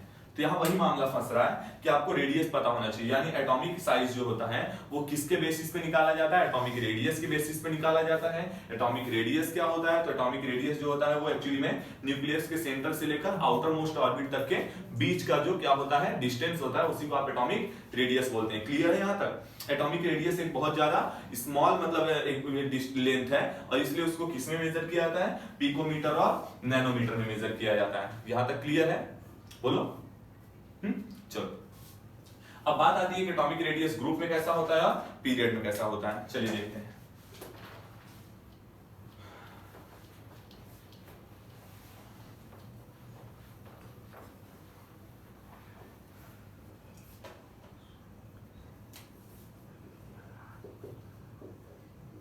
पहले एटॉमिक साइज ग्रुप में कैसा होता है और पीरियड में कैसा होता है। In the group and in the period. मैं अपना वही फिर से एग्जांपल ले रहा हूं जो मैंने पहली बार लिया था और मैं बता दिया था कि आप एक एग्जांपल याद कर लीजिए, बार बार वही एग्जांपल लीजिए, ठीक है। तो एग्जांपल नंबर मतलब एग्जांपल क्या है मेरा, ग्रुप नंबर 1 का, ग्रुप 1। अब यहां पर एग्जांपल क्या रहेगा, पीरियड 4, पीरियड 4। अभी इसी के बेसिस में आपको मेटालिक और नॉन मेटालिक कैरेक्टर बता दूंगा, बार बार लिख के क्या मतलब है। चलिए ग्रुप 1 और यहाँ पे पीरियड 4। ग्रुप 1 में जो है वो क्या है, हाइड्रोजन, लिथियम, सोडियम, पोटेशियम। 1 और 3, 11, 19। इसका 1 ही रहेगा, इसका 2,1 हो जाएगा और इसमें आप देखेंगे 2,8,1 हो जाएगा और फाइनली ये क्या हो जाएगा 2,8,8,1 हो जाएगा। यहां पर आप आ जाएंगे क्या है ये के CaSC और Ti स्कैंडियम, इंडियम और ये 2,8,8,1 सॉरी पहले क्या लिख देंगे 19, 20, 21, 22। 2,8,8,1 2,8,8,2 2,8,8,3 और 2,8,8,4। तो ये क्या हो गया हमारे पास, इलेक्ट्रॉनिक कॉन्फ़िगरेशन रेडी हो गया। मुझे पता है कि अगर मैं एक ग्रुप में जाता हूं टॉप टू बॉटम, एक ग्रुप में टॉप टू बॉटम चलेंगे, टॉप टू बॉटम चलेंगे तो क्या दिखाई देता था, याद कीजिए। तो यहां पर आपने देखा, याद क्या करने की जरूरत, यहां बगल में है कि वैलेंसी जो रहेगी वो सेम रहेगी, वैलेंसी जो रहेगी वो सेम रहेगी और जो नंबर ऑफ शेल्स हैं वो इंक्रीज बाय 1 हो रहे हैं, सेल जो है वो इंक्रीज बाय 1 हो रहे हैं। यहां पर क्या था, जब आप किसी पीरियड में लेफ्ट टू राइट चलते हैं तो क्या होता है, वैलेंसी जो रहेगी वो increase by 1, valency increase by 1 हो रही है और जो शेल्स हैं वो रिमेन्स कांस्टेंट, रिमेन सेम, मतलब सेम रहते हैं। इतनी बात तो हम लोग ने इलेक्ट्रॉनिक कॉन्फ़िगरेशन में कर लिया था, सही बात है, इसमें कोई दिक्कत है? ओके चलिए, तो एटॉमिक रेडियस के बाद यहां पर आप देखेंगे ग्रुप में ये है और पीरियड में ये है, ठीक है। आप देखेंगे नॉर्मली अब होता क्या है, जो जब आप किसी ग्रुप में चल रहे हैं, लेफ्ट मतलब ग्रुप में चल रहे हैं टॉप टू बॉटम, मतलब पहले मैं ये बता दे रहा हूं एटॉमिक साइज आपके ग्रुप में कैसा होगा, फिर मैं बताऊंगा एटॉमिक साइज आपके पीरियड में कैसे होता है। तो जब आप किसी ग्रुप में टॉप टू बॉटम चल रहे हैं तो आप देख रहे हैं कि वैलेंसी जो है वो सेम है, जबकि सेल्स जो है वो इंक्रीज बाय 1 हो रहा है। मतलब देखिए जरा, हाइड्रोजन का मान लीजिए कि ये 1 ऑर्बिट, लिथियम का 2 ऑर्बिट, इसके बाद सोडियम का 3 ऑर्बिट। ये क्या हो रहा है, पहले वाले में जो एटॉमिक रेडियस था वो इतना हो गया, दूसरे वाले के लिए एटॉमिक रेडियस इतना हो गया और तीसरे वाले के लिए एटॉमिक रेडियस इतना हो गया। और मुझे पता है कि जैसे जैसे एटॉमिक रेडियस बढ़ता है वैसे वैसे एटॉमिक साइज भी बढ़ता है। ये बात सही है कि नहीं? तो आप बोलेंगे कि जब हम किसी पर्टिकुलर ग्रुप में टॉप टू बॉटम जाते हैं तो यहां पर क्या होगा, पहले समझ लीजिए फिर लिख लेंगे, ठीक है। जब किसी पर्टिकुलर ग्रुप में टॉप टू बॉटम चलते हैं तो वैलेंसी जो रहती है वो सेम रहती है, जबकि नंबर ऑफ शेल्स जो रहते हैं वो इंक्रीज बाय 1 होते रहते हैं। सही बात है, number of shells increases by 1, जिसके वजह से क्या होता है, उसका एटॉमिक रेडियस बढ़ता रहता है। उसका क्या बढ़ता रहता है, एटॉमिक रेडियस बढ़ता रहता है। क्योंकि एटॉमिक रेडियस बढ़ता है इसलिए टॉप टू बॉटम चलने पे किसी भी एटम का साइज भी बढ़ता है, किसी भी एटम का साइज भी बढ़ता है। यहां तक क्लियर हो गया? तो यहां पर हमने क्लियर कर लिया कि ग्रुप में चलने पे एटॉमिक साइज बढ़ेगा, एटॉमिक साइज इंक्रीजेस। चलो ये क्लियर, ये समझा है कि एटॉमिक साइज क्यों बढ़ रहा है। आ जाओ पीरियड में। पीरियड वाला थोड़ा समझना, थोड़ा सा कॉम्प्लिकेटेड है, हालांकि समझ में आ जाएगा। चलिए अब देखेंगे आप पीरियड में क्या हिसाब किताब रहेगा। जब आप किसी पीरियड में लेफ्ट टू राइट चलते हैं तो वैलेंसी जो रहती है वो सेम रहती है, सॉरी वैलेंसी इंक्रीज बाय 1 हो जाती है, जबकि शेल जो रहेगा वो सेम रहेगा। अब देखिए सेल्स सेम हो रहे हैं, सेल जो है वो कांस्टेंट है, मतलब एटॉमिक रेडियस जो है वो बढ़ नहीं रहा है, ठीक है। और इसके अलावा वैलेंसी एक एक बढ़ती जा रही है, मतलब आउटर मोस्ट ऑर्बिट में एक एक इलेक्ट्रॉन्स बढ़ते जा रहे हैं। अब आपको पता है कि एटम जो होता है वो इलेक्ट्रिकली न्यूट्रल होता है, एटम जो होता है वो इलेक्ट्रिकली न्यूट्रल होता है। इलेक्ट्रिकली न्यूट्रल का मतलब क्या है? इलेक्ट्रिकली न्यूट्रल का मतलब केवल इतना है कि जितने नंबर ऑफ इलेक्ट्रॉन्स होंगे उतने नंबर ऑफ प्रोटॉन्स होंगे। अगर एक इलेक्ट्रॉन कहां बढ़ रहा है? ऑर्बिट में बढ़ रहा है, इसका मतलब एक प्रोटॉन कहां बढ़ रहा है? तो न्यूक्लियस में बढ़ रहा है। इसकी वजह से क्या होगा? जो न्यूक्लियर चार्ज है, न्यूक्लियर चार्ज मतलब जो न्यूक्लियस लगा रहा है, न्यूक्लियर चार्ज ही वो चार्ज है जिसकी वजह से सभी इलेक्ट्रॉन्स क्या हैं? बंधे हुए हैं। न्यूक्लियस सभी इलेक्ट्रॉन को अपने क्या करके रखता है? बांध कर रखता है। वो घूमते भले हैं लेकिन मतलब इसी पे, और इसी पे अपना सैटेलाइट काम करता है।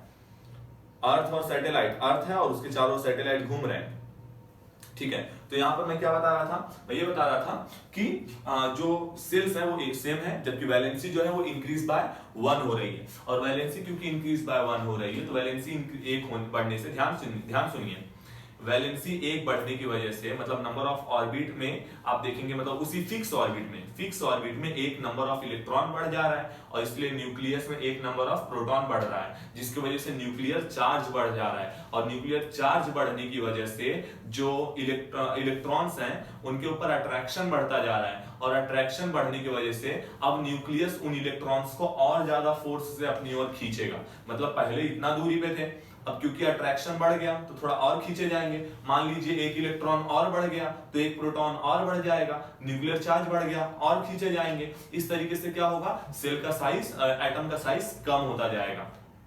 मैं फिर से बात कर रहा हूं कि as we go in a particular period from left to right, valency is increased by 1 but ये cell is remains constant. As the valency increase by 1, number of electron is increases in a fixed orbit, and also number of proton is increases in the nucleus, due to which nuclear charge is increases, और जिसकी वजह से क्या होगा? यहां पर atomic radius is decreases. Atomic radius क्या होता जाएगा? कम। न्यूक्लियर चार्ज जब बढ़ रहा है तो इलेक्ट्रॉन पे अट्रैक्शन बढ़ रहा है, और अट्रैक्शन बढ़ने की वजह से साइज क्या होगा? कम होगा। और न्यूक्लियर चार्ज जो रहेगा वो क्या होगा? एटॉमिक रेडियस क्या होगा? कम होगा। और एटॉमिक रेडियस अगर कम होगा तो आप बताइए एटम का साइज कम होगा या नहीं होगा? सीधी बात है, कम होगा। सही बात है ना? तो इस पे हमने क्या समझ लिया? हमने ये समझ लिया कि जब आप एक पर्टिकुलर पीरियड में चलेंगे तो जो एटॉमिक साइज रहता है वो क्या होगा? वो डिक्रीज होता है, कम होता है, डिक्रीजेस। ये हमारी दो बातें क्लियर रखना है। हो सकता है यहां से 3 मार्क्स के डायरेक्ट क्वेश्चन बन सकते हैं, एकदम तैयार रहना। तो ये क्लियर है एटॉमिक साइज।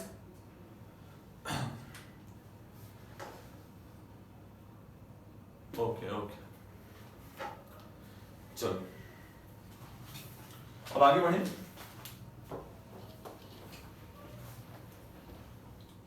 थोड़ा ये रफ नहीं करना था, यहीं पे मेटालिक और नॉन मेटालिक कैरेक्टर भी समझ लेते हैं, ठीक है। थोड़ा मैं इसको फिर से एक बार कर देता हूं। तो ग्रुप, और उसके बाद ग्रुप में एग्जाम्पल, ग्रुप नंबर 1, और ये रहा आपका हाइड्रोजन, और ये रहा आपका लिथियम। बस ऐसे सब रहने देते हैं, और इसी पे हम समझने जा रहे हैं किसको? Metallic and non metallic character को। Metallic and non metallic character, और इसके बाद एक छोटा सा टॉपिक रहेगा, उसके बाद हमारा मतलब चैप्टर खत्म हो जाएगा। आसान है ये भी, बस देख लेते हैं एकदम। देखिए metallic and non metallic character में क्या होगा, सबसे पहली बात जान लेते हैं कि मेटालिक कैरेक्टर क्या होता है, नॉन मेटालिक कैरेक्टर क्या होता है। तो मैंने आपको शुरू में ही बताया था कि मेटालिक कैरेक्टर क्या होता है कि मतलब कोई भी एलिमेंट जब इलेक्ट्रॉन्स को डोनेट करता है, मेटालिक कैरेक्टर क्या है कि metals are always donate the electron and become electropositive. ये किसकी खासियत है, मेटल्स की खासियत है। नॉन मेटल्स की क्या खासियत होती है, they always lose the electron, they always gain the electron and become electronegative। ये दोनों क्या होती है, मतलब इनकी इलेक्ट्रोनेगेटिविटी सबसे ज्यादा होती है। मैं अगर पूछूं कि मेटल्स की इलेक्ट्रोनेगेटिविटी सबसे ज्यादा होती है कि नॉन मेटल्स की, तो सीधी सी बात है नॉन मेटल्स की। मेटल की इलेक्ट्रोनेगेटिविटी बहुत कम होती है, that's why they are not accepting the electron, they are always donate the electron। ये सबसे ज्यादा इलेक्ट्रो पॉजिटिव होते हैं, पता होना चाहिए। सबसे ज्यादा इलेक्ट्रोनेगेटिविटी किसकी है, तो सबसे ज्यादा इलेक्ट्रोनेगेटिविटी फ्लोरीन की है, 4 होती है उसकी इलेक्ट्रोनेगेटिविटी सबसे ज्यादा फ्लोरीन की। फ्लोरीन कहाँ का, हैलोजन का। फर्स्ट क्लास बिरयानी आई 8 नहीं आता है, ठीक है। चलो तो ये क्लियर हो गया। तो मेटालिक कैरेक्टर क्या होता है कि मेटल की प्रॉपर्टी होती है कि they always donate the electron and become electro positive. Non metallic character क्या होता है, यहाँ पे नॉन मेटल की प्रॉपर्टी होती है, it is the property of non metal, they always gain the electron and become electro negative. तो ये दो बातें क्लियर हो गई। अब सवाल ये बनता है कि कोई एलिमेंट कब आसानी से इलेक्ट्रॉन को डोनेट कर पाएगा और कब आसानी से इलेक्ट्रॉन को गेन कर पाएगा। तो देखते हैं, अगर मैं बात करूं न्यूक्लियर चार्ज, अगर इलेक्ट्रॉन पे न्यूक्लियर चार्ज कब बढ़ रहा था, जब हम पीरियड में जा रहे थे। याद करो, जब आप पीरियड में जा रहे थे तो नंबर ऑफ इलेक्ट्रॉन्स इंक्रीज हो रहे थे, इलेक्ट्रॉन इंक्रीज होने की वजह से प्रोटॉन इंक्रीज हो रहे थे, और प्रोटॉन इंक्रीज होने की वजह से न्यूक्लियर चार्ज इंक्रीज हो रहा था, जिसकी वजह से इलेक्ट्रॉन्स पे ज्यादा अट्रैक्शन लग रहा था और वो उनका साइज कम होता जा रहा था। तो आप ही बताइए, अगर न्यूक्लियर चार्ज ज्यादा रहेगा, यानी इलेक्ट्रॉन्स पे ज्यादा, इलेक्ट्रॉन को ज्यादा तेज कस के खींचा जा रहा है, तो क्या वो इलेक्ट्रॉन्स रिलीज हो पाएंगे, निकल पाएंगे? तो इसका जवाब है नहीं निकल पाएंगे। सही बात है, यानी न्यूक्लियर चार्ज कम होना चाहिए। न्यूक्लियर चार्ज कम कहां रहेगा, तो न्यूक्लियर चार्ज कम यहां रहेगा। सीधी सी बात है, क्योंकि यहां पर क्या हो रहा है, जैसे जैसे आप एक ग्रुप में जाते जा रहे हैं, क्या होता जा रहा है, रेडियस बढ़ता जा रहा है, मतलब लगातार वो क्या होता जा रहा है, इंक्रीज होता जा रहा है, बड़ा होता जा रहा है। सही बात है कि नहीं? यहाँ पर पहले देखो इतना रेडियस, फिर बड़ा और रेडियस, फिर और बड़ा रेडियस, क्योंकि सीधा नंबर ऑफ सेल्स इंक्रीज हो रहे हैं, सीधा नंबर ऑफ सेल्स इंक्रीज हो रहे हैं। तो इस वजह से यहाँ पर एटॉमिक रेडियस बढ़ रहा है। एटॉमिक रेडियस को बढ़ रहा है तो न्यूक्लियर चार्ज घट रहा है, जिसकी वजह से न्यूक्लियर चार्ज घट रहा है ना। अगर एटॉमिक रेडियस बढ़ रहा है तो न्यूक्लियर चार्ज क्या होता रहेगा, घटता जाएगा। और न्यूक्लियर चार्ज घटने की वजह से, ध्यान दीजिए, न्यूक्लियर चार्ज घटने की वजह से क्या होगा, न्यूक्लियर चार्ज घटने की वजह से बड़े आसानी से इलेक्ट्रॉन को लूज कर पाएगा, और इलेक्ट्रॉन को लूज कर लेगा तो इसके ऊपर मेटालिक कैरेक्टर का चार्ज आ जाएगा। तो मैंने क्या सीखा, मैंने यही सीख लिया कि मेटालिक कैरेक्टर इंक्रीजेस, और मेटालिक कैरेक्टर इंक्रीज होगा तो अपने आप नॉन मेटालिक कैरेक्टर डिक्रीज हो जाएगा। तो हो सकता है आपको घुमा के पेपर में क्वेश्चन पूछ लिया जाए, थोड़ा अवेयर रहना कि वो मेटालिक कैरेक्टर पूछ रहा है कि नॉन मेटालिक कैरेक्टर। अगर मेटालिक कैरेक्टर पूछा जाएगा तो ग्रुप में इंक्रीज होगा, नॉन मेटालिक कैरेक्टर पूछा जाएगा तो ग्रुप में डिक्रीज होगा। Metallic character increases, metallic character increases. Period में आते हैं, पीरियड में क्या होगा, क्योंकि आपको पता है कि जब आप लेफ्ट टू राइट चलेंगे तो क्या होगा, वैलेंसी इंक्रीजेस बाय 1, और क्योंकि वैलेंसी इंक्रीज हो रही है तो number of electron increases in the particular fixed orbit, और number of proton increases in the nucleus. और न्यूक्लियस में इंक्रीज होने का सीधा मतलब है कि न्यूक्लियर चार्ज इंक्रीज हो रहा है, और न्यूक्लियर चार्ज इंक्रीज होने का सीधा मतलब है कि यहाँ पर जो मतलब ये है, मतलब इलेक्ट्रॉन पे ज्यादा फोर्स ऑफ अट्रैक्शन लग रहा है, और फोर्स ऑफ अट्रैक्शन ज्यादा लगने की वजह से वो इलेक्ट्रॉन को डोनेट नहीं कर पाएगा, बदले दूसरे एलिमेंट का इलेक्ट्रॉन ले लेगा, और दूसरे एलिमेंट का जैसे इलेक्ट्रॉन लिया उसके ऊपर क्या आ जाएगा, निगेटिव चार्ज। और ये क्या है कि जैसे निगेटिव चार्ज आ गया तो क्या हो गया भाई, वो नॉन मेटालिक कैरेक्टर को दिखा दिया, यानी मेटालिक कैरेक्टर डिक्रीज हुआ। तो यहां पर आप बताएंगे कि metallic character decreases, metallic character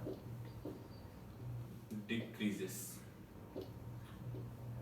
चलिए अब देखिए, एक बार फिर से हर एक चीज समराइज कर लेते हैं, फिर से एक बार metallic and non metallic character देख लेते हैं। तो सबसे पहले आपको बता देना है कि मेटालिक कैरेक्टर क्या होता है और नॉन मेटालिक कैरेक्टर क्या होता है, वो बातें क्लियर हो गई अपनी, इलेक्ट्रोपॉजिटिव और इलेक्ट्रोनेगेटिव।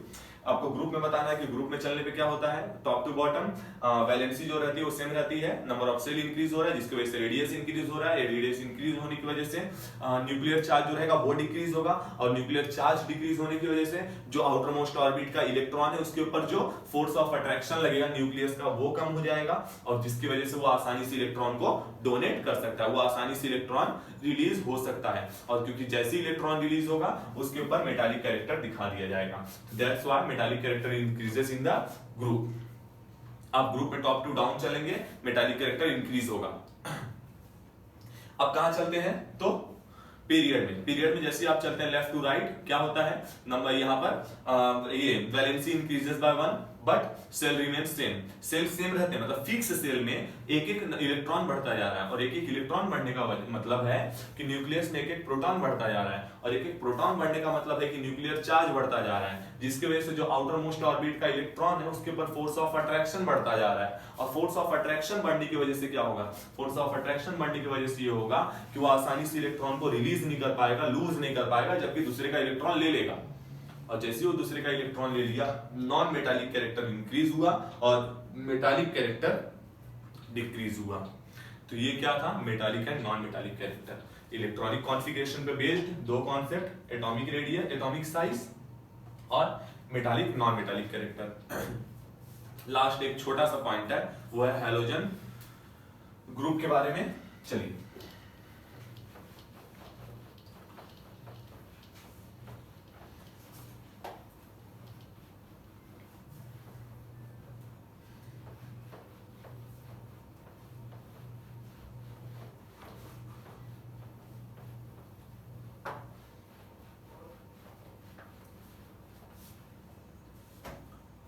अब हैलोजन में देख लेते हैं। हैलोजन ग्रुप में आपको हैलोजन ग्रुप, तो हैलोजन ग्रुप के बारे में आपको पता है कि हैलोजन ग्रुप के जो एलिमेंट्स होते हैं उनको आप किससे दिखाते हैं, तो उनको एक्स से दिखाते हैं, और क्योंकि वो हमेशा डायटॉमिक फॉर्म में रहते हैं। डायटॉमिक मतलब दो मॉलिक्यूल के, कभी Cl अकेला नहीं घूमता दिखेगा।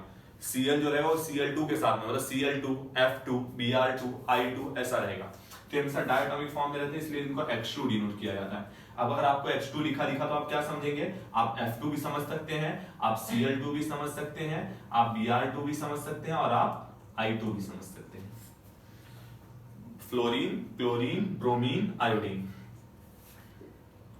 अब इसके बाद क्या है आपको पता होना चाहिए, यहाँ पे जो फ्लोरीन और क्लोरीन है, जो फ्लोरीन और क्लोरीन है ये हमेशा गैसेस के फॉर्म में रहते हैं, ये गैसियस के फॉर्म में रहेगी, जबकि यहाँ पर आप देखेंगे क्लोरीन और ये सॉरी ब्रोमीन जो है वो यहाँ पे लिक्विड के फॉर्म में रहेगा, लिक्विड के फॉर्म में रहेगा, और जो आयोडीन है वो हमेशा गैस के फॉर्म में रहेगा। ये तीन बातें पता होनी चाहिए, सॉरी सॉलिड के फॉर्म में रहेगा, वो आयोडीन जो रहेगा वो हमेशा सॉलिड के फॉर्म में रहेगा। ये तीन बातें आपको पता होना चाहिए। यहाँ पर आयोडीन के बारे में ये भी पता होना चाहिए कि एक एम्फोटेरिक सब्सटेंस है। एम्फोटेरिक सब्सटेंस का मतलब क्या होता है कि जो जिसको अगर आप वो करते हैं उसको टेम्परेचर मिलेगा तो वो सॉलिड से लिक्विड में नहीं कन्वर्ट होगा, सॉलिड से डायरेक्ट गैस में कन्वर्ट हो जाएगा, उसको एम्फोटेरिक सब्सटेंस बोला जाता है। जैसे कि आप देखेंगे नॉर्मली कैम्फर, कपूर वगैरह हो गया, नेफ्थलीन हो गया, ये सब क्या होते हैं, ये सब भी एम्फोटेरिक सब्सटेंस होते हैं जो सॉलिड से डायरेक्ट किसमें, गैस में कन्वर्ट हो जाते हैं। ड्राई आइस जो आइसक्रीम वगैरह को ठंडा करने में काम आता है वो भी इसी का एग्जांपल है, किसका, एम्फोटेरिक सब्सटेंस का ही एग्जांपल है। आप देखेंगे अगर आप ड्राई आइस को रखिए और आप ये सोचिए कि थोड़ी देर में ये पिघल के आपके लिए पानी की व्यवस्था कर देगा, तो आपकी सोच गलत है, ना पानी बचेगा ना ड्राई आइस, दोनों चंपत हो जाएंगे। ठीक है, तो इस तरीके से हमारा क्या हो चुका है, ये चैप्टर कंप्लीट हो चुका है, जिसमें हमने क्या किया है, पीरियोडिक क्लासिफिकेशन ऑफ एलिमेंट को पूरा कंप्लीट कर लिया है। फिर भी अगर आपको कोई डाउट रहेगा तो आप क्या करिए, मतलब यहाँ वाले तो यहाँ पूछ लेंगे, और जिनको वीडियो वगैरह में डाउट रहेगा वो क्या करेंगे, मतलब अपना कमेंट वगैरह कर देना, फिर अपन देखेंगे उसके बारे में। ठीक है, हाँ चलिए।